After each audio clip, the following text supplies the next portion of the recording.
of Mumias, in the villages of Ikolmani, in the villages of Shinyalu, in the villages of our community, when we learned that our teachers, some of our teachers had died in Shakahola, I have no kind words for anybody who shielded the exposure of these criminals. Mr. Speaker, in this elaborate report, which I'm glad that now all members are acquainted with, the committee is asking the National Police Service Commission to severely sanction security officers whose acts of commission and omission aided or abetted the Shakahola tragedy 30 days from now. Mr. Speaker, so that it remains evidently clear to the Republic of Kenya that civil servants, senior security officers, they drink and dine on the blood of the poor. The committee has been very specific. It has said on page 135, Mr. Speaker, that Mr. Joseph Kemboi, the senior superintendent of police in charge of the sub-county police commander in Malindi, should be disciplined. Charles Kamau Wangu, the assistant superintendent of police, the criminal investigation officer in Malindi, should be disciplined, as should Simon Odera, superintendent of police, sub-county police commander, as should Mr. Guracha, the superintendent of police, critical infrastructure protection unit in Malindi, as should Augusto Akuna, officer commanding police station in Malindi, as should Hassan Hamara, officer commanding police station, Langobaya, and Calvin Maloa Otieno, the DCI of Malindi, Daniel Mudusi Muleli, the county criminal investigation officer, Jacinda Wesonga, county police commander, Paul Maweu, critical infrastructure protection unit officer, and Joseph Yator, police officer attached to Directorate of Criminal Investigations. They should be disciplined. Mr. Speaker, why I'm reading out these names in this august house is so that members of the public in Shakahola, in Malindi, in Kilifi, in Coast, everywhere in Kenya, should not obey any instruction from any of these officers, should the usual nonsense of government of transferring police officers who are supposed to be sacked be the practice in this case. I can assure any of them, if they appear in Kakamega on transfer, I will request politely the bullfighters of Khaega to resist. Honorable Bonnie, are you calling for civil disobedience in Kakamega? Kindly withdraw that statement and proceed with your very good contribution. Mr. Speaker, I'm so directed, and I do. But let it be understood that in our community, we say, he who is mourning knows no shame. This is, in this debate, I'm mourning. I have been to those homes. In fact, in some of the homes, Mr. Speaker, we have already buried wet banana stems. In our culture, you bury a wet banana stem when you have lost out all the possibility of ever bringing your beloved one to be buried home. Because having stayed in Kilifi, our families have been there for months on end. And it is either DNA or what cannot be found, and therefore they are unable to know who amongst all these bodies is indeed their own beloved one. So they have buried bananas. I therefore withdraw that remark and appeal to the security organs to ensure that disciplinary action is taken against these criminals who are in uniform.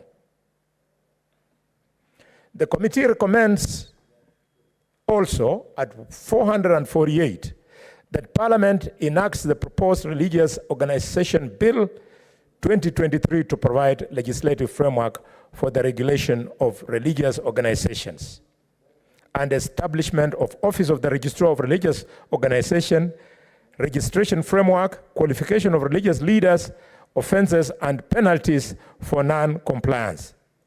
Mr. Speaker, if I had the power, and I don't have, I would convert Senator Mungatana's committee into a special committee to work on this bill. This bill must be available.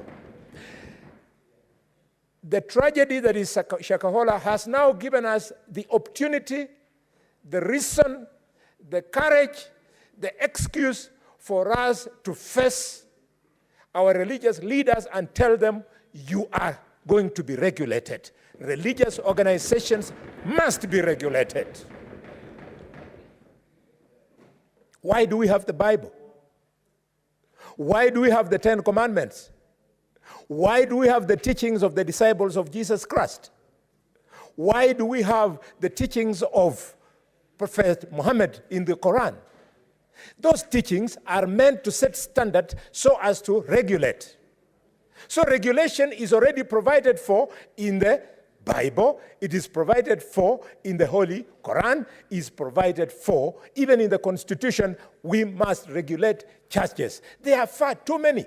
Let me tell you, from Shigalagala Junction to Marinya, on the road from Shigalagala to Butere. Senator Boni Khalwale, what is your point of order? Yes. Senator Okech. Mr. Speaker, you know, I wouldn't at all want to, and I'm raising understanding on number 105 on statement of fact. I wouldn't at all want to, you know, interrupt the cadence with which the majority whip is already presenting, and these are very passionate issues that I know that we worked on very, very well. But I want just to say that, you know, the chapter and the report that you have just read is not on the regulation of churches, is on the regulation of religious organizations, which is inclusive of churches. I want to stress this because one of the eminent challenges we faced, Mr. Speaker, when we were conducting, you know, public participation in the entire exercise, it was assumed that we are only making a recommendation to attack or regulate churches. The regulation is for all religious organizations that are not limited to churches. So, Senior, that's what all the cadence I wanted you to go with. But sorry for interrupting, but it's important to emphasize on that. Thank you, Mr. Speaker. That was actually a point of information which you have received. Yes, Mr. Speaker, I wanted to laud him for that piece of information. But Senator Omigori, if anybody has sent you to this house to be interrupting the Senator of Kakamega when I'm debating, go and tell him that the strategy is for you to wait for your time and then debate. Senator Mboli, Mr. Speaker, sir. Senator Okech is very much in order to inform you or to seek clarification. That is why he's in this house. Don't gag him for that purpose. Thank you, Mr. Speaker. And you raise your minutes. You are Mr. Speaker. So now clear your minutes. Thank you. Mr. Speaker, if he wanted to inform me, he would have asked me to allow him to inform me, and I would have gladly to have done so. I'm just helping him to be a better legislator. And I can assure you, you have an opportunity to be a better legislator in this house. If you talk to Senator Mungatana. Senator Bone, you should not talk to your colleague directly. Mr. Speaker, sir. You see, you know I'm not here just by chance. I'm here to present the House. So if you could start communicating to your colleague directly, then you better tell me to go and look for or plug my tea in Meru. Thank you, Mr. Speaker. I'm guided. You know, I was speaking to the Holy Quran and the Bible, and I'm not too sure which verse in the two books, but there's a provision that blessed are those who believe when they don't see. Mr. Speaker, sir, in paragraph 509, the committee recommends that the Director of Criminal Investigations investigates the relationship between Paul Mackenzie and Ezekiel Odera with a view of establishing any criminal culpability of Ezekiel Odera in aiding or abetting the event in Shakahola tragedy within 30 days of the adoption of this report. Congratulations, my brother Mungatana.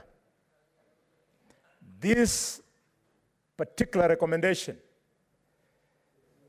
will stand for many years, because when you are frustrated by some civil servants, Mungatana and your team, when you are frustrated by some forces that we have come to learn later, in your efforts to get down to this, you took the unprecedented initiative of going to Mavueni,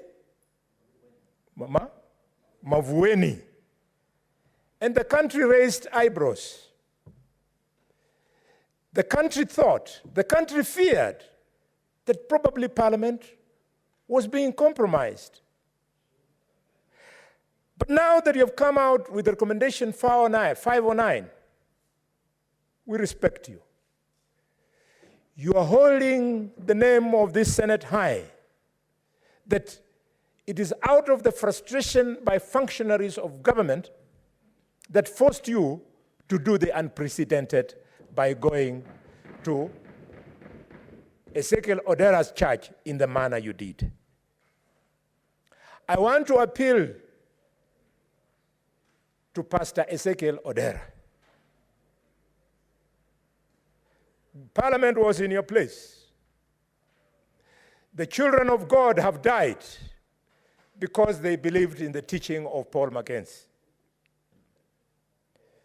Pastor Ezekiel, I appeal to you from the bottom of my heart. Because of the blood of those children, please come clean.